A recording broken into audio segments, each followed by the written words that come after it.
Fala galera, bom dia, boa tarde, boa noite, boa madrugada. Meu nome é Sidney Martins, professor de língua portuguesa aqui do LAC Concursos, o maior site de videoaulas do Brasil, quiçá das Américas. Galera, é com imenso prazer que hoje a gente vai trabalhar um assunto demasiadamente exigido nas provas. Agora, a gente tem que entender como isso vai funcionar. É importante a gente ter a base para poder voar bem e acertar todas as questões. Basicamente, a aula de regência vem depois da aula de transitividade, porque a gente trabalha a transitividade verbal para depois poder a regência verbal, entender, né? A regência verbal. Só que hoje nós vamos trabalhar tanto a parte da regência verbal quanto a parte da regência nominal. Para trabalhar a regência verbal, a gente dá uma relembrada um pouquinho na transitividade, mas especificamente nós vamos trabalhar verbos que têm por hábito caírem nas provas de concursos públicos voltadas para a banca CESP. E quando a gente for trabalhar a regência nominal, além de trabalhar aquelas preposições normalmente utilizadas, nós também vamos trabalhar a parte de análise sintática. Então vamos lá, ó. Quando a gente trabalha a regência, a gente vai ter um termo regente que vai exigir uma preposição. E pode ser um verbo ou pode ser um nome. E nós vamos ter depois um termo regido. Então, beleza. Aí, como é que vai funcionar isso? Se é um verbo que está exigindo a preposição, a gente vai trabalhar com a regência verbal. Caso seja um nome exigindo a preposição, nós vamos trabalhar com a regência nominal. Então, meu companheiro, olha esses dois pequenos exemplos aqui. E a gente vai relembrar um pouquinho. A gente vai relembrar um pouquinho a aula de transitividade verbal. Olha, o primeiro exemplo nós temos o verbo precisar. E no segundo exemplo nós temos o verbo acreditar. Então olha a primeira frase. Precisamos diariamente de atenção. Porque quem precisa, precisa de alguma coisa. Então aqui eu tenho um verbo transitivo indireto regido pela preposição de. Afinal de contas, quem precisa, precisa de alguma coisa. E de que o camarada precisa? Ele precisa de atenção, que vai funcionar como complemento indireto. A gente sabe que aqui está completando o sentido do verbo. Beleza. Agora, quando a gente trabalha na outra frase, todos acreditavam em um futuro melhor. Olha o verbo acreditar. Quem acredita, acredita em. Então é verbo transitivo indireto, só que agora regido pela preposição em. E em um futuro melhor vai funcionar como objeto indireto, só que através de outra preposição. Então aqui eu tenho dois termos que completam o sentido do verbo. Os dois termos exigiram preposições, portanto são complementos indiretos. E é por isso que eu chamo também de objeto indireto e o verbo de transitivo indireto. Tranquilo. Agora, a gente tem o caso da regência nominal, em que um nome vai exigir uma preposição. Só que quando a gente pensa em nome no primeiro momento, a gente pensa obviamente no substantivo, porque foi assim que nós aprendemos na escola. Qual é a classe responsável pelo nome? Substantivo, ou seja, vai nomear os seres e as coisas. Só que além do substantivo, para poder trabalhar essa parte da regência nominal, nós também teremos o adjetivo e o advérbio. Ué, mas por que eu terei três classes gramaticais, Sidney? Porque vão funcionar reportando as três formas nominais de um verbo. Vocês sabem que o verbo tem três formas nominais. Nós temos o gerúndio, o particípio e o infinitivo. O gerúndio corresponde a um advérbio, o particípio corresponde a um adjetivo e o infinitivo corresponde a um substantivo. Pronto, acabou. Observe esses exemplos aqui, ó. Tenho medo de fantasmas, porque quem tem medo de alguma coisa. Mantenha sua fé em Deus. Então a gente tem aqui, ó, quem tem fé em alguma coisa. O homem era fiel à sua esposa. Agiram contrariamente às ordens. Se foi contrariamente a alguma coisa. Apesar de. Então, meus companheiros, aqui a gente percebe que elementos exigiram preposições. Só que como é que a gente vai definir isso? Ó, vamos lá. Quando a gente trabalha a regência nominal, a gente normalmente no dia a dia utiliza a preposição adequada. Agora, quando é a regência verbal, por incrível que pareça, a gente já tem uma certa dificuldade. Então, a gente tem que trabalhar em cima do verbo especificamente. Com a regência nominal, é mais tranquilo. É claro que é importante a gente saber quais são as preposições exigidas pelos nomes. E por isso a gente vai trabalhar uma lista aqui que normalmente cai na nossa prova para a gente poder dominar. Mas a gente também tem que entender a questão da regência atrelada à função sintática. Como assim, Sidney? Vamos lá. Quando a gente trabalha a regência nominal, os caras da banca, eles podem cobrar a questão da função sintática dessa regência nominal. Então, quando a gente trabalha a regência verbal, nós, no processo de transitividade verbal, colocamos aqueles complementos do verbo. Então, nós vamos trabalhar o objeto indireto, o objeto direto. Se a gente continuar na análise, a gente vai trabalhar o adjunto adverbial e vai trabalhar o predicativo. Beleza, tranquilo. Agora, quando a gente trabalha complemento nominal e adjunto adnominal, repara que se é complemento nominal está ligado a nome e se é adjunto adnominal também está ligado a nome. E aí, no dia da prova, o camarada ele pode colocar um termo com preposição, destacar aquele termo com preposição e perguntar qual é a função sintática, ou afirmar que se trata de um objeto indireto. E muito aluno vai embarcar no erro. Por quê? Porque muito aluno saiu assim da escola, habituado a olhar o termo com preposição e dizer que é sempre objeto indireto. Quando, na verdade, a gente já sabe que a análise nunca é meramente sintática, e sim morfossintática. Eu preciso olhar a quem aquele camarada está ligado gramaticalmente, morfologicamente, para aí sim poder classificar sintaticamente. Então, se eu tenho complemento nominal e adjunto adnominal, eu estou falando de nomes. E quando eu falo de nomes na língua portuguesa, eu falo do adjetivo, do advérbio e do substantivo, como nós vimos, que são as três formas nominais do verbo. Só que agora eu tenho que definir uma coisa, porque eu tenho um substantivo concreto e eu tenho um substantivo abstrato. E a gente precisa entender muito bem como é que isso daqui funciona, meu companheiro, para não dar caô. Vamos lá. Você que está em casa, pensa aí comigo. Fada é substantivo concreto ou é abstrato? Gnomo é concreto ou é abstrato? Mula sem cabeça é concreto ou é abstrato? Saci pererê é concreto ou é abstrato? Deus é concreto ou é abstrato? Tudo que eu falei agora é substantivo concreto. Ah, mas como assim, Sidney? Não dá para pegar? Então vamos lá. Na escola a gente aprendeu que substantivo concreto é aquilo que a gente pode pegar. Só que não é bem assim.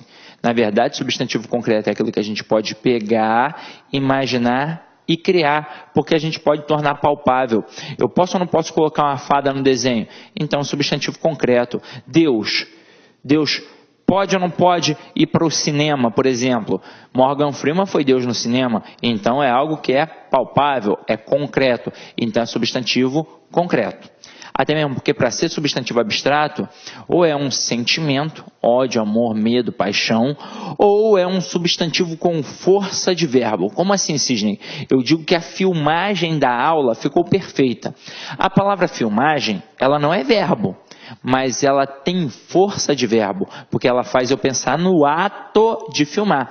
E se tem força de verbo, funciona como um substantivo abstrato. Agora vem aqui comigo e vamos entender como é que a gente não vai dar mole para a banca, fazendo um quadrinho mnemônico aqui que vai facilitar a nossa vida. Então vamos lá. Nossa análise é morfossintática. A gente aprendeu na aula de transitividade que um termo para ser um objeto direto tem que estar ligado a um verbo transitivo direto. E um termo para ser objeto indireto, não basta ter preposição, tem que estar ligado a um verbo transitivo indireto. Beleza. Então eu estou avaliando um termo que está aqui, e eu percebo que ele está ligado a um adjetivo. Ele sempre será um complemento nominal. Agora eu estou avaliando um termo que está aqui, e eu percebo que ele está ligado a um advérbio. Ele sempre também será um complemento nominal. Então até aí, não tem o menor problema.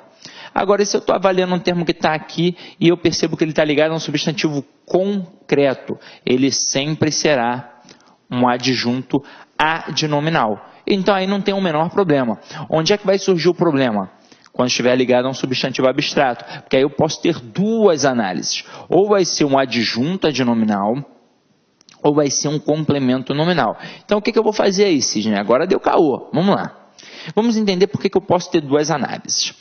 Quando um termo está ligado a substantivo abstrato, esse substantivo abstrato não tem força de verbo, então ele se comporta como se fosse um verbo. E o verbo ele indica a ação. O substantivo abstrato também indica a ação. E se tem ação, tem alguém que pratica e tem alguém que sofre. É por isso que eu terei duas análises. Aí então o que eu vou fazer agora, Sidney? Eu vou olhar para o termo que eu estou tentando analisar para ver se ele está praticando ou sofrendo a ação. Se ele estiver praticando a ação, será um termo agente, portanto adjunto adnominal. Se ele estiver sofrendo a ação, será um termo paciente, portanto, complemento nominal. Então, aqui, ó, se estiver praticando, será um termo agente, adjunto adnominal. E se estiver sofrendo, será um termo paciente, portanto, complemento nominal. Agora, na hora do desespero, se lembrar até aqui, mas depois esquecer como é que faz, tenta buscar assim, ó, se é agente, é A de adjunto adnominal. E para nossa sorte, a palavra paciente tem o C e o N de complemento nominal. Quero ver como é que isso funciona na prática, Sidney. Então vamos lá, ó. Vamos ver aqui alguns exemplos.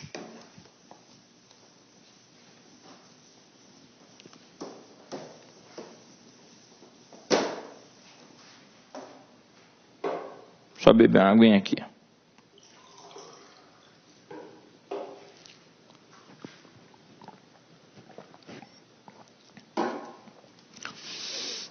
Então, olha só, a gente gravou como é que funciona o quadrinho.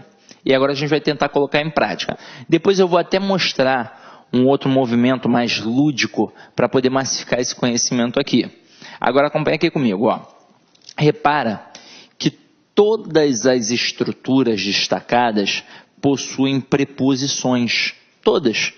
Na prova, provavelmente o avaliador pode dizer a você que isso é um objeto indireto.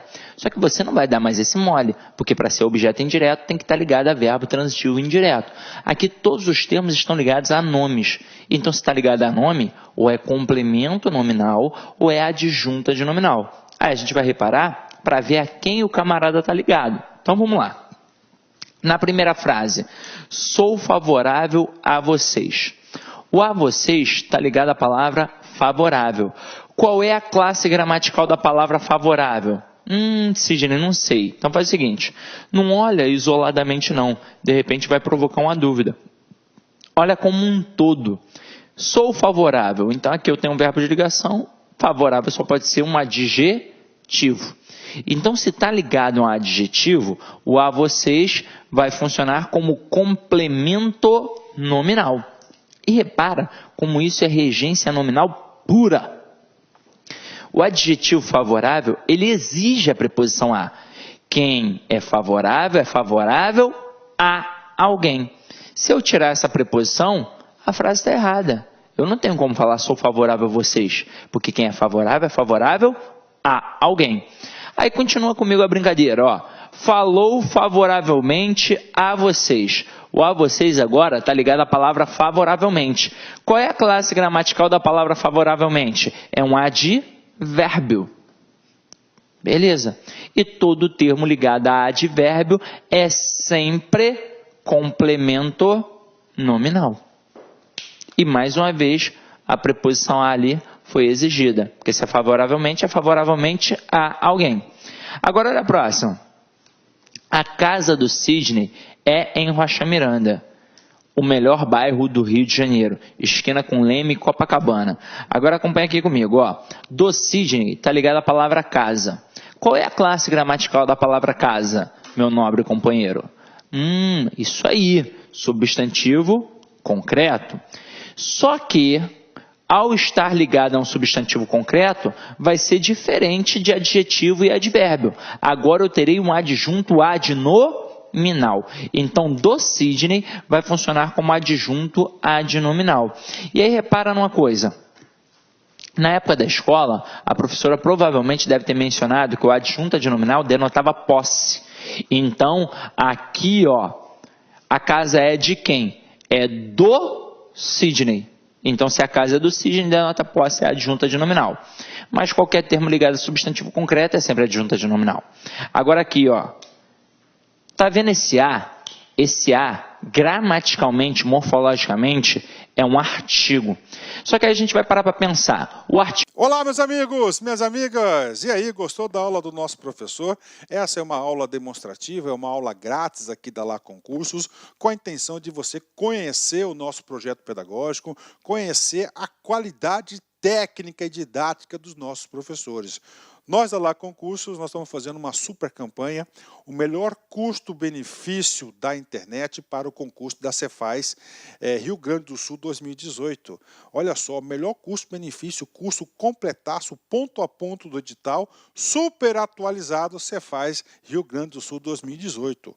Presta atenção, o curso nosso de assistente fazendário, assistente fazendário, 100 dias de acesso, apenas 10 parcelas de R$ 25,00.